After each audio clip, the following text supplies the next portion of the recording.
Bonjour à toutes et à tous et bienvenue sur ce nouveau tutoriel dédié à la prise en main de l'outil que j'ai appelé l'Observatoire des indices INSEE.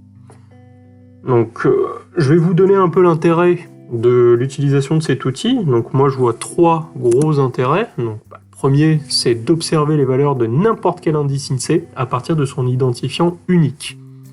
Donc je vais pouvoir avec l'outil observer jusqu'à 10 indices INSEE de manière simultanée. Je vais pouvoir aussi afficher les résultats de ma requête sur un tableau synthétique et entièrement paramétrable. Et je vais pouvoir enfin obtenir des données d'une fiabilité optimale étant donné que je les importe directement du site de l'INSEE.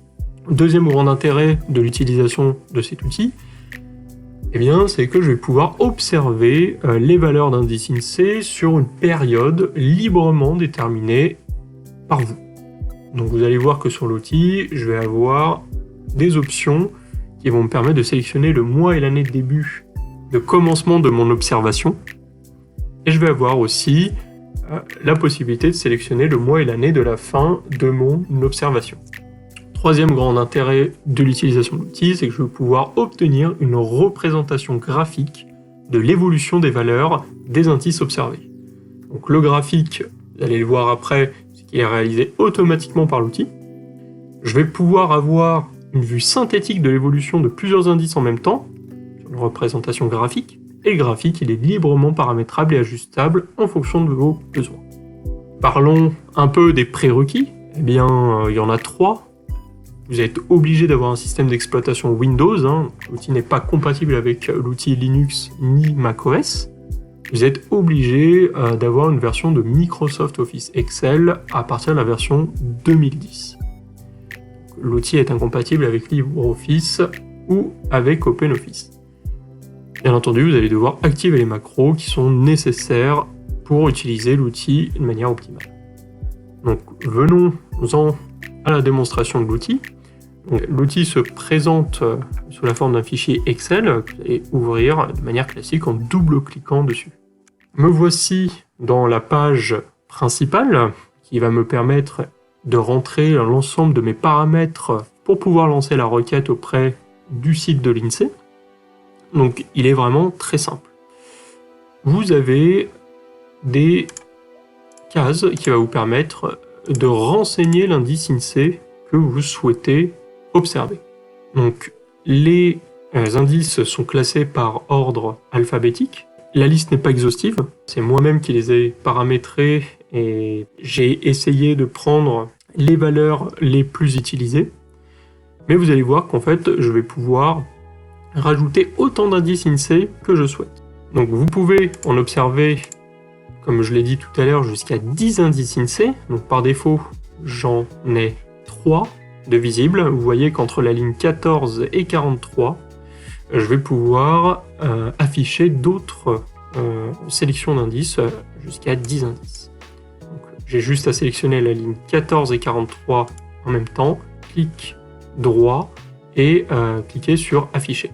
Petite précision sur la case de sélection des indices INSEE, c'est que je vais pouvoir filtrer mes données en fonction du code que je souhaite. Donc, par exemple là j'ai des BT et des TP en bas. Si je souhaite n'avoir que la sélection de mes indices TP, je n'ai qu'à marquer TP, recliquer sur la flèche de sélection pour afficher la liste, et vous voyez que là je n'ai que les indices TP. Pour revenir à la liste initiale, vous êtes obligé de supprimer la valeur que vous avez indiquée dans la case, comme ceci.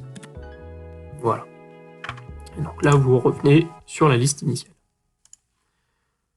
Moi je vais en sélectionner un, BT01, je peux en sélectionner un deuxième, BT02, et il ne me reste qu'à sélectionner mes bornes chronologiques, donc la date de début de mon observation, ainsi que la date de fin de mon observation. Je vais indiquer le mois via une liste, ainsi que l'année, via une deuxième liste qui représente les années. C'est exactement la même chose pour la date de fin. Sachez que pour les années, je vous ai donné la possibilité de modifier la liste pour pouvoir rajouter ou au contraire supprimer des valeurs. Donc pour modifier la liste, vous n'avez qu'à cliquer sur le logo qui représente une roue crantée. Donc, Je clique ici et vous voyez que vous arrivez sur la page de paramétrage des années. Donc là, vous pouvez supprimer librement ou ajouter des années à votre guise. Et je vais pouvoir retourner à la page d'accueil. Sachez que je vous ai mis ces logos pour que vous ayez une représentation plus graphique de la possibilité qui vous est offerte de modifier les années. Sachez que vous pouvez directement aller sur l'onglet date qui se situe ici.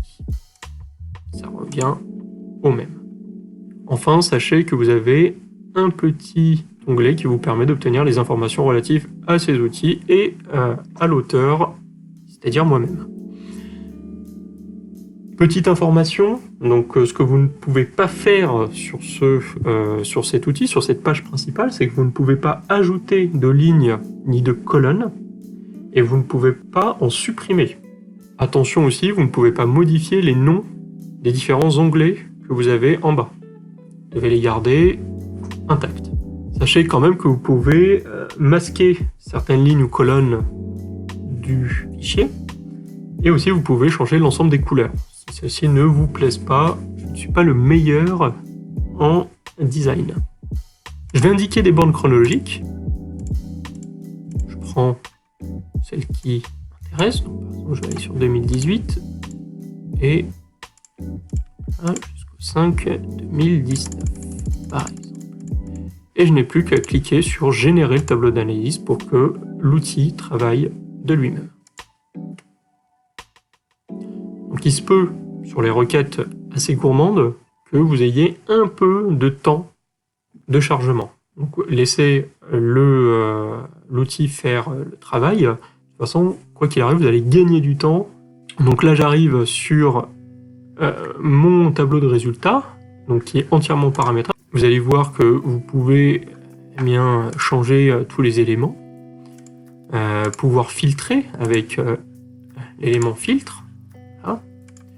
Et vous avez aussi un deuxième onglet graphique qui va vous permettre d'obtenir une vision graphique de l'évolution de vos données sur les bornes chronologiques que vous avez sélectionnées préalablement. Donc, comme je vous l'ai dit tout à l'heure, ce graphique peut être modifié à loisir. Donc, vous pouvez rajouter, supprimer des données. Si par exemple, vous voyez ici les valeurs sont peu lisibles, hop, vous supprimez les données et vous pouvez bien entendu l'imprimer comme vous le souhaitez. Maintenant, je vais vous apprendre comment ajouter des indices INSEE. Comme je vous ai dit, la liste n'est pas exhaustive et l'intérêt pour vous étant de constituer une liste des indices INSEE que vous utilisez le plus souvent. Donc pour cela, je vais aller dans le deuxième onglet qui se situe dans mon outil, qui s'appelle Indice INSEE. Donc je clique dessus pour atterrir sur ma liste de tous les indices que j'ai paramétrés par défaut. Moi, je vous en ai paramétré 75. À vous de vous faire plaisir et d'ajouter ce qui vous intéresse. Alors, comment est constitué ce tableau ? Eh bien, d'une première colonne intitulée famille, qui va permettre d'avoir un code rapide permettant d'identifier la famille à partir de mon indice.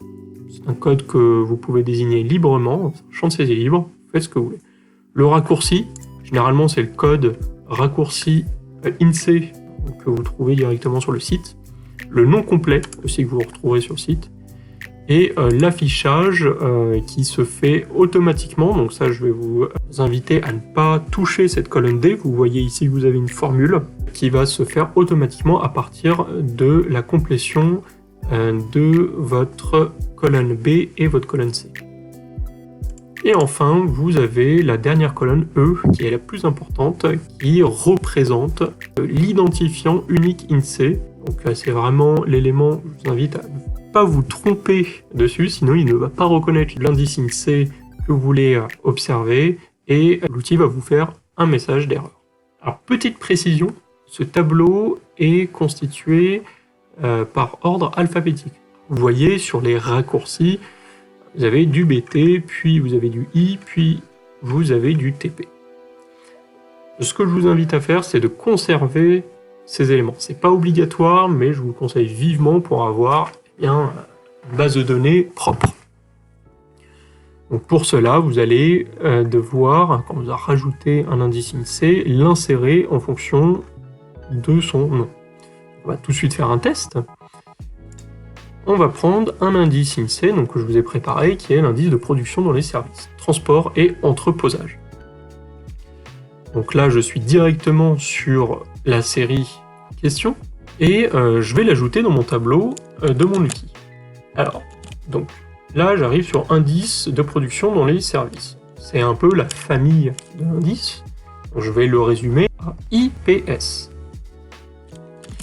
Donc IPS, je vais devoir le trouver, IDC, IPS, donc là je vais devoir l'insérer ici entre la ligne 54 et 55. Donc je vais sélectionner la ligne 55, je vais cliquer avec le bouton souris droit et je vais cliquer sur insérer. Voilà, là j'ai une belle ligne qui est insérée et je vais donner le nom de ma famille. Donc indice de production dans les services, IPS, et je vais donner donc transport et entreposage. Là, ce qu'on peut dire c'est TE. Donc IPS, TE et le raccourci. Je vais pouvoir donner donc le nom complet. Donc là, ce que je vais faire, c'est transport et entreposage. Là, regarde, base 115.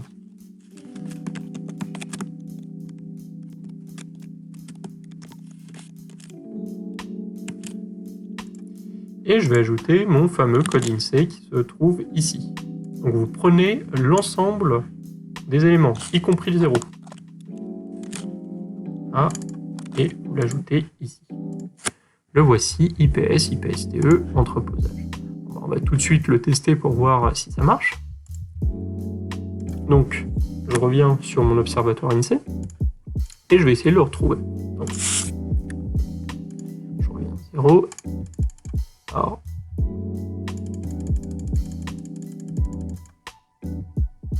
le voilà, IPS-TE.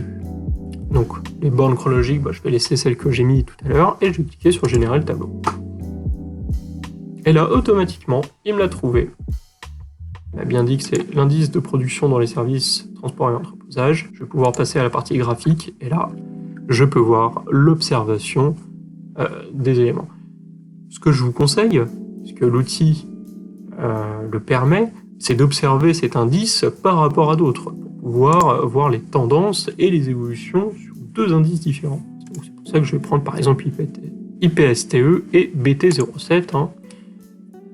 Voilà, et je vais aller sur le graphique, et là je peux voir les tendances et les évolutions de chacun des éléments.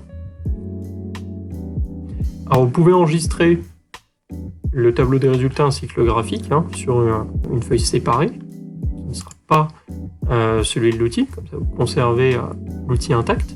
Pour revenir aux indices INSEE, vous pouvez aussi en supprimer. Par exemple, plus l'outil va vieillir et plus il se peut que des indices soient devenus obsolètes. Alors là, vous pouvez librement supprimer les différents indices. Alors, comment supprimer proprement sur Excel?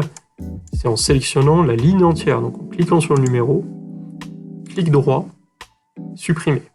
Bien voilà, je vous ai fait un tour rapide sur l'utilisation de l'outil. N'hésitez pas à me faire parvenir vos remontées, vos observations sur l'utilisation de l'outil.